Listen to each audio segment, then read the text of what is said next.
สบายดีพี่น้องหมดสุขสุขคนนะจ๊ะพี่น้องสบายดีนะพี่น้องเนาะอาบน้ำแต่งโตวแล้วพี่น้องแต่ว่ายังบ่ทันได้ไปถามเวียกถามหยังน้อยยังหาอยู่อันมนต์เพิ่นเมื่อยเพิ่นเมื่อยเพิ่นก็เลยขอพักผ่อนก่อนมื้อแรกเพิ่นจะสิพาไปเนาะพี่น้องเนาะ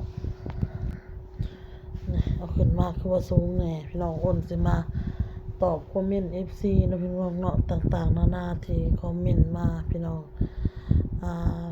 บางคนก็เว้าว่าให้ข้อยน่ะกลับบ้านซะกลับมาหาเงินเลี้ยงลูกซะเนาะบางคนก็เว้าว่าใหญ่พอสิตายแล้วมันเว้าส่ำนี้ก็มาให้จังซั่นจังซี้เนาะเจ้าบ่ได้มาเป็นข้อยอันนี้เนาะข้อยสิตอบคอมเมนต์โตที่เพิ่นเว้าให้ข้อยนี่เนาะ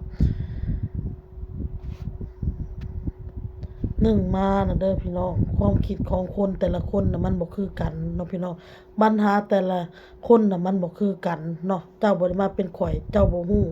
อีหยังเจ้าก็เว้าให้ข้อยได้เนาะพี่น้องเนาะมันบ่แม่นเท่าแต่เรื่องนั้นพี่น้องมันบ่แม่นเท่าว่าน้อยใจตัวเองข้อยก็บ่ได้โทษไผดอกพี่น้องเนาะคลิปนี้ข้อยก็สิโทษตัวเองนี่แหละทุกสิ่งทุกอย่างที่ FC เว้าข้อยน้อมรับเอามาหมดผู้เดียวน้อมรับผู้เดียว น้องพี่น้องเนาะข่อยนะน้อยใจในตัวเองสิ่งที่ให้เนาะแล้วก็มีหลายๆสิ่งหลายๆอย่างที่มันกดดันข่อยนะพี่น้องเนาะ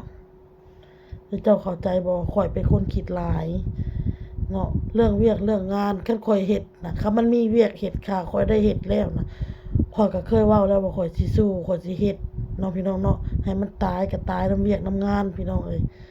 เนาะน้อยมุกน้อยใจในตัวเองนี่แหละพี่น้องเอ้ยข่อยน่ะ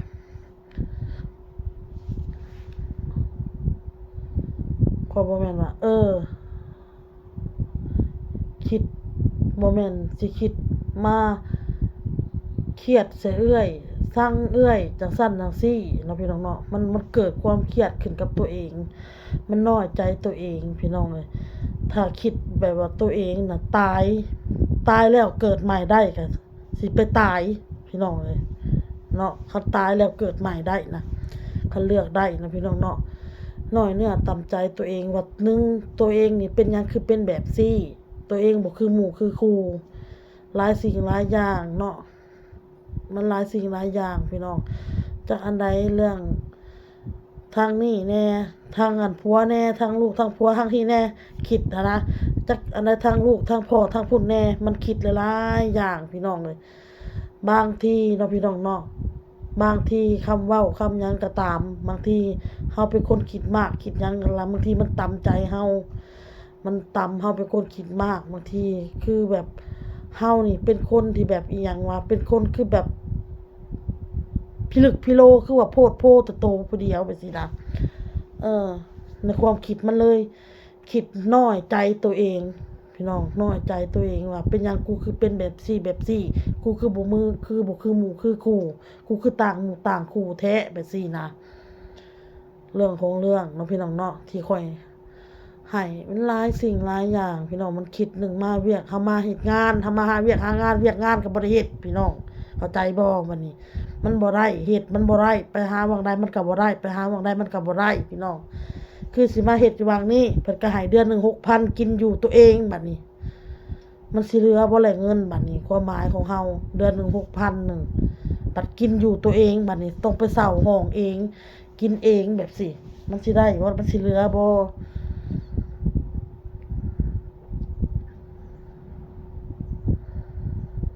มันก็คิดหลายอันหลายอย่างพี่น้องเอ้ยคิดเรื่องลูกเรื่องเต้าแน่เรื่องแน่แต่ว่าข้อยน่ะ ยังแบบมีอิหยังอีกมีอิหยังวะมันบ่เข้าใจพี่น้องมีแรงขึ้นมาเพราะว่าผัวได้เฮ็ดเวียกเนาะคือเราได้ไปเฮ็ดเวียกเบาเต้ได้เฮ็ดเมื่อวานนี้กับมื้อนี้ได้2มื้อแล้วก็ใกล้คือกันหั่นแหละพี่น้องแต่เพิ่นก็โทรมาข้อยได้เฮ็ดเวียกแล้วเจ้าสิกลับมาอยู่นำลูกเอาลูกซะอ้นเอ้ยให้เจ้ากลับมาซะข้อยได้เฮ็ดเวียกแล้วผัวว่าจั่งซี้ ข้อยก็เฮ็ดเวียกเดือนหนึ่ง7-8 พันแล้วเนาะข้อยเฮ็ดเวียกเดือนหนึ่ง7-8 พันแล้วเจ้ากลับมาซะเฮ็ด YouTube กับลูกเจ้านั่นผัวละว่านี่ข้อยก็เลยว่าข้อยก็ตอบผัวข้อยว่าข้อยก็เทิร์นได้มาแล้วข้ วกกระเทินได้ลงเรือนมาแล้วอย่างน้อยก็ค่อยได้เฮ็ด2-3 เดือนก่อนข้อยจึงสิกลับเพราะว่าก็คือเขาก็เข้าใจเนาะว่ามาเฮ็ดเวียกแต่หาเมียก็ยังบ่ได้เฮ็ดอยู่แบบซี้นะคันว่ายังบ่ได้เฮ็ดน่ะกลับมาผัวว่าจังซี่คันอยู่ไป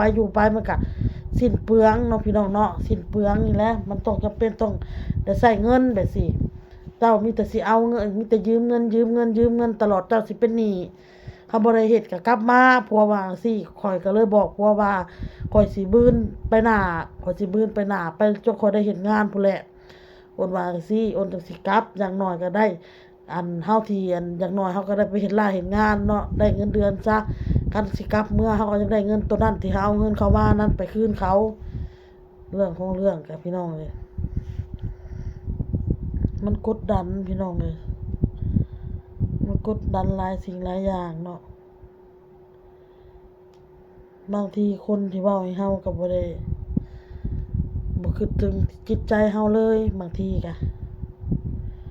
คือในนี้แล้วคอมเมนต์เว้าอะกลับบ้านซะจักซั่นจังซี่เนาะพี่น้องเนาะเฮาผัดลงเรือนมาแล้วเฮาผัดบ่อยากกลับผัดผัวก็โทรมาผัดอยากให้กลับใจหนึ่งมันใจหนึ่งก็อยากถอยหลังพี่น้องเอ้ยใจหนึ่งก็อยากเดินหน้าเนาะมี FC หลายคนก็อยากให้เดินหน้ามี FC หลายคนก็อยากให้กลับหลังถอยหลังกลับเมื่อบ้านพี่น้องเอ้ยขนาด FC ผู้หนึ่งก็ให้สู้ต่อผู้หนึ่งก็ยังอยากให้กลับคือใจอ้นนะพี่น้องคือใจอ้นเนาะพี่น้องเนาะอยากสู้พี่น้องอย่างน้อยก็เฮ็ดจักเดือน2 เดือนบ่จึงกลับเมื่อหาลูกหาเต้าเนาะพี่น้องเนาะมันก็คิดพี่น้องเพราะว่าเฮาออกมาแบบซี้เนาะห่างลูกห่างเต้าบางทีพ่อเพิ่นส่งคลิปเฮาเห็นลูกกินข้าวกินน้ำมันก็คิดฮอดจังซี่คิดฮอดคิดอิหยังหลายสิ่งหลายอย่างเนาะพี่น้องเนาะบางที FC คอมเมนต์มาก็อยากให้คิดถึงจิตใจอ้นแน่พี่น้องเนาะ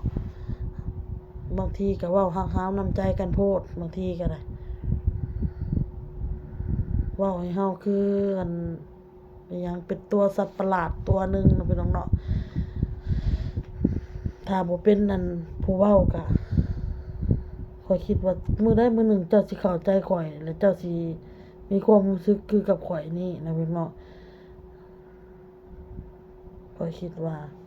เพราะว่าเจ้าก็เว้าได้เพราะว่าเจ้าบ่ได้มีอันอิหยัง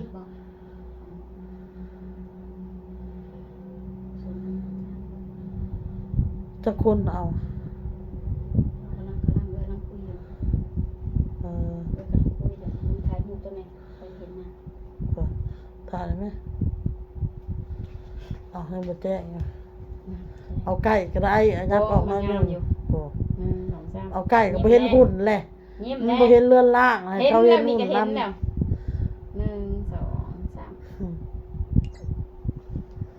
ถ่ายรูปให้อันหนึ่งเดี๋ยวอ้นก็ยังหางานอยู่นั่นแหละพี่น้องเอ้ย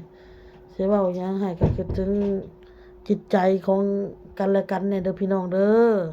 สำหรับอ้นผัด FC ก็เหมือนครอบครัวเหมือนพี่เหมือนน้องอ้นบ่ได้คิดถึงคือคนอื่นคนไกลพี่น้องเลยกดดันพี่น้องอ้นนี่มันกดดันหลายสิ่งหลายอย่างบางทีเนาะผู้นั้นเขาคือไปเบิ่งคอมเมนต์ผู้นี้เว้านิดนึงผู้นี้เว้านิดนึงมันแบบมันเฮ็ดให้เฮาจิตใจเฮานี่มันอันนั้นหั้นนะพี่น้องแบบใดอ้นก็เว้าบ่เป็นนะพี่น้องมันย่ำแย่พี่น้อง